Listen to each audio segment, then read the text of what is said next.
যারা ইতোমধ্যে হত্যাকারী হিসেবে বিশ্বের কাছে স্বীকৃত, তাদের বিচার এ দেশের মাটিতে হবেই। ক্ষমতা আঁকড়ে রাখার জন্য তিনি পৃথিবীর সকল নিষ্ঠুরতা ছাড়িয়ে গেছেন। পতিত স্বৈরাচারের নিপীড়নের বর্ণনা উঠে এসছে জাতিসংঘের মানবাধিকার বিষয়ক হাই কমিশনারের কার্যালয়ের রিপোর্টে।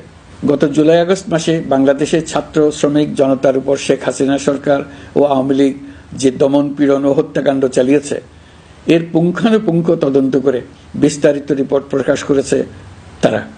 এই রিপোর্টে স্পষ্টভাবে উঠে এসছে যে শেখ হাসিনা নিজেই নিরাপত্তা বাহিনীর কর্মকর্তাদের নির্দেশ দিয়েছিলেন বিক্ষোভকারীদের হত্যা করতে।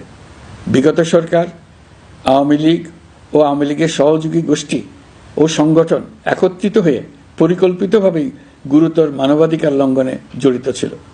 মানবাধিকার বিষয়ক হাইকমিশনারের রিপোর্টে বলা হয়েছে, বিক্ষোভ চলাকালে প্রায় 1400 জন নিহত হয়েছেন, যার মধ্যে প্রায় 13% শিশু। বিক্ষোভের সম্মুখ সারিতে থাকার কারণে আমাদের জুলাই কন্যারা নিরাপত্তা বাহিনী ও আওয়ামী লীগের সমর্থকদের দ্বারা আক্রান্ত হয়েছে, এমনকি যৌন নির্যাতনের শিকার হয়েছে। জাতিসংঘের রিপোর্ট পড়ে সবার গায়ের লোম দাঁড়িয়ে গেছে। কি ভয়াবহতা! কিভাবে একজন প্রধানমন্ত্রী নিজ দেশে নিরস্ত্র মানুষকে হত্যার পর লাশ লুকিয়ে ফেলার নির্দেশ দিতে পারে? ক্ষমতা আঁকড়ে রাখার জন্য তিনি পৃথিবীর সকল নিষ্ঠুরতা ছাড়িয়ে গেছেন। এটাই জাতিসংঘের প্রতিবেদনে উঠে এসছে।